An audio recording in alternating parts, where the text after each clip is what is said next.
વેગના ફેરફારનો દર, rate of change of velocity. હવે જ્યારે કોઈ વસ્તુ સુરેખ પથ પર નિયમિત ગતિ કરતો હોય તો તેનો વેગ છે તે સમય સાથે અચળ રહે છે. હવે સૌથી પહેલાં નિયમિત ગતિ કોને કહેવાય? જ્યારે કોઈ વસ્તુ એક સરખા સમયગાળામાં એક સરખું અંતર કાપે તેને નિયમિત ગતિ કહેવાય. તો જ્યારે કોઈ વસ્તુ સુરેખ પથ પર જો ગતિ કરતો હોય, કઈ પ્રકારની નિયમિત ગતિ જો કરતો હોય તો તેનો વેગ છે તે સમય સાથે અચળ રહે છે. જેમ સમયમાં ફેરફાર થાય તો તેનો વેગ કેવો રહેશે? એક સરખો રહે છે. તો આ કિસ્સામાં કોઈ પણ સમયગાળામાં તેના વેગમાં ફેરફારનો દર કેવો રહેશે? શૂન્ય રહે છે. શું કામ તે વસ્તુના વેગના ફેરફારનો દર શૂન્ય રહે છે? કારણ કે તે નિયમિત ગતિ કરે છે, એટલે દરેક સમયગાળામાં તે એક સરખું અંતર કાપે છે. તેથી તેનો વેગના ફેરફારનો દર કેવો રહેશે? શૂન્ય રહે. એટલે જો કોઈ વસ્તુ નિયમિત ગતિ કરતો હોય તો તેના વેગના ફેરફારનો દર હંમેશા કેવો હોય? શૂન્ય હોય. પરંતુ જ્યારે કોઈ વસ્તુ અનિયમિત ગતિ કરતો હોય તો તેનો સમય સાથે તેના વેગમાં પણ શું થશે? ફેરફાર થશે. મતલબ જુદા જુદા સમયે તેનો વેગ કેવો રહેશે? અલગ અલગ રહેશે. તો આવા સમયે શું થશે? તેના વેગના ફેરફારનો દર શૂન્ય રહેતો નથી, પરંતુ દરેક સમયે તેના વેગના ફેરફારનો દર કેવો રહેશે? અલગ અલગ રહેશે. તો શું હવે આપણે વસ્તુના વેગના થતા ફેરફારને દર્શાવી શકીએ? બરાબર, તેના વિશે આપણે જોઈએ. ફરી એક વખત, વેગના ફેરફારનો દર. જો કોઈ વસ્તુ નિયમિત ગતિ કરતો હોય ત્યારે વેગના ફેરફારનો દર શૂન્ય હોય. જો વસ્તુ અનિયમિત ગતિ કરતો હોય તો વેગના ફેરફારનો દર સમય સાથે બદલાય છે. બરાબર.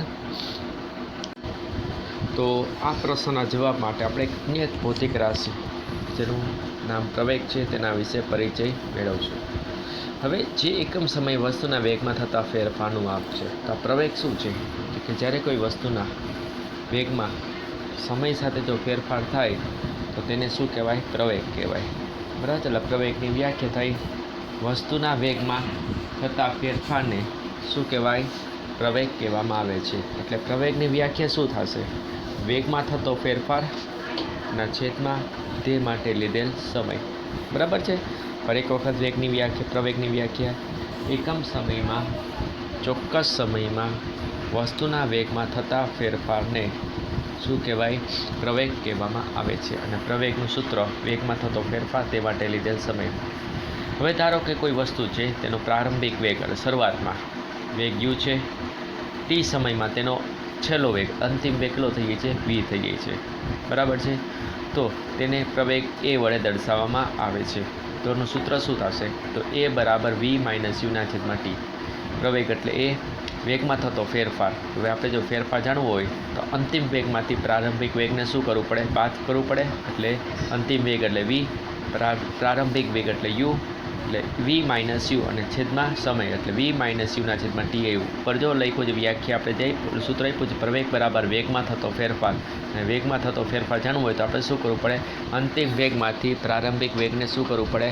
બાદ કરવું પડે. એટલે v - u અને છેદમાં સમય એટલે t. તો આ પ્રકારની જ્યારે ગતિ હોય તેને કઈ ગતિ કહેવાય? પ્રવેગી ગતિ કહે છે. હવે જો પ્રવેગ વેગની દિશા હોય, વેગની દિશામાં જો થતું હોય તો ત્યારે પ્રવેગની મૂલ્ય ધન હોય. અને જો વેગની વિરુદ્ધ દિશામાં હોય તો તેને શું લેવામાં આવે છે? ઋણ લેવામાં આવે છે. યાદ રહેશે? આ પ્રકારની ગતિને શું કહેવાય? પ્રવેગી ગતિ કહેવાય. જો પ્રવેગ વેગની દિશામાં હોય તો ધન લેવાય, અને વેગની વિરુદ્ધ દિશામાં હોય તો તેને ઋણ લેવામાં આવે છે. અને તેનો એકમ એક ખાસ યાદ રાખજો: મીટર/સેકન્ડ વર્ગ, એટલે ms (-2 એટલે મીટર/સેકન્ડનો વર્ગ. હવે જ્યારે કોઈ વસ્તુ સુરેખ પથ પર ગતિ કરતો હોય ત્યારે તેનો વેગ સમાન સમયગાળામાં સમાન રીતે વધતો કે ઘટતો હોય તો તેની વસ્તુનો પ્રવેગ અચળ ગણાય છે. હવે જો કોઈ વસ્તુ સીધી રેખા પર ગતિ કરતો હોય અને તેનો વેગ સમાન સમયગાળામાં સમાન રીતે એનામાં જો જે કંઈ ફેરફાર થતો હોય તે એક સરખો થતો હોય, એક સરખી રીતે વધતો હોય અથવા એક સરખી રીતે વેગમાં ઘટાડો થતો હોય ત્યારે તેને વસ્તુનો પ્રવેગ અચળ ગણી શકાય. સમજાણું? કોને અચળ પ્રવેગ કહેવાય? જ્યારે કોઈ વસ્તુ સીધી રેખામાં ગતિ કરતો હોય અને તેના વેગમાં જો ફેરફાર થતો હોય અને ફેરફાર એક સરખો હોય, ભલે ફેરફાર વધતો હોય, વેગ ભલે વધતો હોય કે વેગ ભલે ઘટતો હોય, પણ આ જે વધારો કે જે ઘટાડો એક સરખો થતો હોય ને તો તેને અચળ પ્રવેગ કહેવામાં આવે છે. એનું ઉદાહરણ મુક્ત પતન કરતા પદાર્થની ગતિ અચળ પ્રવેગીની ગતિનું ઉદાહરણ છે. હવે આપણે જ્યારે ઉપરથી કોઈ પણ પદાર્થ નીચેની તરફ છોડીએ ત્યારે એ અચળ પ્રવેગી ગતિ કરે છે. બરાબર છે, કારણ કે એના જે વેગમાં વધારો થશે એ દર સમયે બરાબર છે કેવો હશે? એક સરખો હશે. તમે મિનિટની ગણતરી કરતા હોય કે કલાકની હિસાબે જો ગણતરી કરતા હોય તો એના જે વેગમાં જે કંઈ વધારો થતો હશે દર મિનિટે કે દર કલાકે કેવો હશે? એક સરખો હશે. અને જો કોઈ વસ્તુનો વેગ અસમાન દરથી એક સરખો બદલાતો ન હોય તો તેને ગતિ અસમાન પ્રવેગી ગતિ ગણી શકાય. ઉદાહરણ તરીકે જો કોઈ કાર સુરેખ પથ પર ગતિ કરતો હોય અને સમાન સમયગાળામાં એ અસમાન માત્રામાં તેના વેગમાં ફેરફાર થતો હોય તો તેને શું કહેવાય? અસમાન પ્રવેગી ગતિ કહેવાય. તો આનું ઉદાહરણ કેવું છે કે જ્યારે કોઈ કાર હોય સીધી રેખામાં ગતિ કરતી હોય, બરાબર છે, જો તેની ગતિ એક સરખી ન હોય તો તેને શું કહેવાય? અસમાન પ્રવેગ કહેવામાં આવે છે, અથવા તેની ગતિ છે એ અસમાન પ્રવેગી છે તેમ આપણે કહી શકાય. તો બરાબર છે. તો આ એક સૂત્ર આપણે એક પાકું કરવાનું છે અને પ્રવેગની વ્યાખ્યા જોવાની છે. તો હવે આપણે એક પ્રવૃત્તિ જોઈએ. તમારે એક દોરીનો ટુકડો લેવાનો છે અને દોરીના એક છેડે તેને પથ્થરના તે એક છેડા સાથે પથ્થરનો એક ટુકડો બાંધી દો અને દોરીનો બીજો છેડો છે તે તમારે હાથમાં પકડી અને તમારે દોરીને તમારે વર્તુળાકાર પથ પર ગતિ કરે તે રીતે તમારે દોરીને શું કરવાનું છે? ફેરવવાની છે. આકૃતિમાં દર્શાવ્યા છે તે મુજબ શું કરવાનું? દોરી લેવાની, દોરીના એક છેડે પથ્થર બાંધવાનો, બીજો છેડો તમારે હાથમાં રાખી અને તમારે વર્તુળાકાર પથ પર દોરીને શું કરવાની છે? ગતિ કરાવવાની છે. હવે તમે જ્યારે દોરીને પથ્થર સહિત છોડશો તો તમે કહી શકશો કે દોરી કઈ દિશામાં જશે? તમે કહી નહીં શકો કે કઈ દિશામાં જશે. તો આ પ્રવૃત્તિને તમારે શું કરવાનું છે? વારંવાર પુનરાવર્તન કરી અને વર્તુળાકાર પથ પરના જુદા જુદા બિંદુઓ પાસેથી પથ્થરને છોડો અને જુઓ કે પથ્થરની ગતિની દિશા સમાન છે કે નહીં.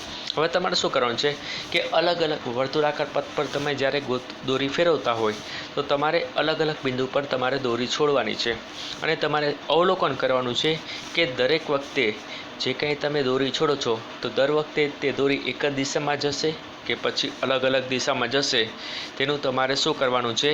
અવલોકન કરવાનું છે. બરાબર છે? થશે ને તમારાથી? ધ્યાન રાખવાનું છે કે કોઈ લાગી ન જાય તે રીતે તમારે.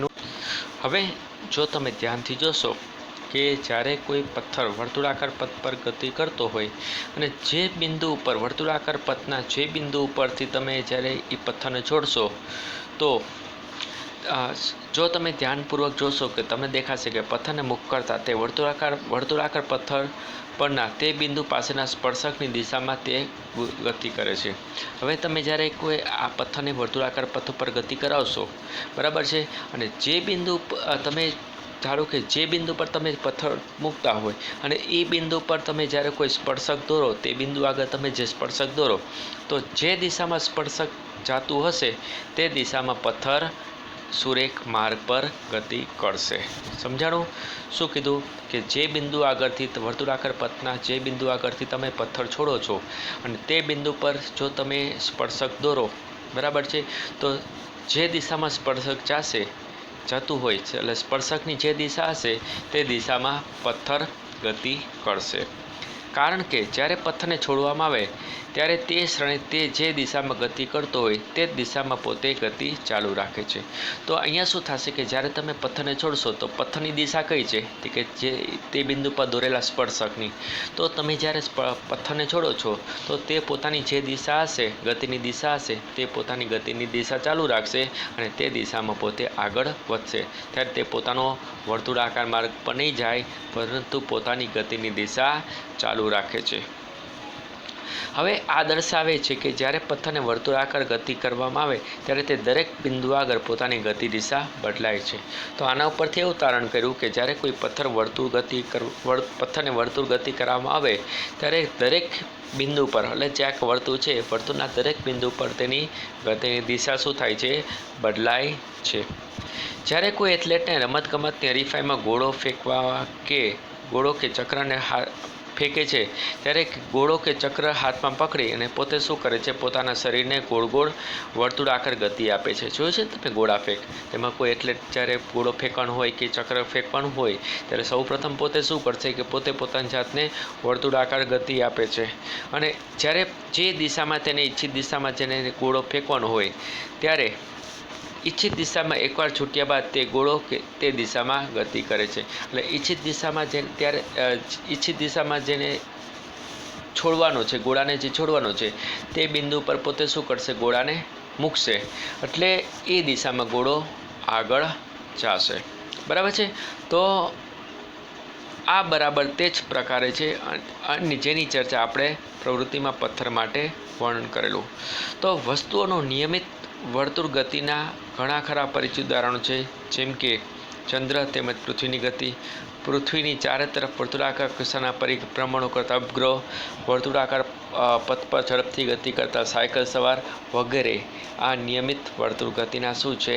ઉદાહરણ છે. તો બરાબર છે. તો આની અંદર આ ચેપ્ટર આપણે અહીં પૂરું કરીએ છીએ અને જેટલા ટોપિક છે વચ્ચેના બધા ટોપિક છે એ આપણે કોર્સમાં નીકળી ગયા છે તે આપણે ભણવા નથી. આમાં જેટલું છે સમજાવેલું છે પાર્ટમાં એટલું જ તમારે ભણવાનું રહેશે. બરાબર. હવે આપણે બીજા પાર્ટમાં નવો ચેપ્ટર ચાલુ કરશું.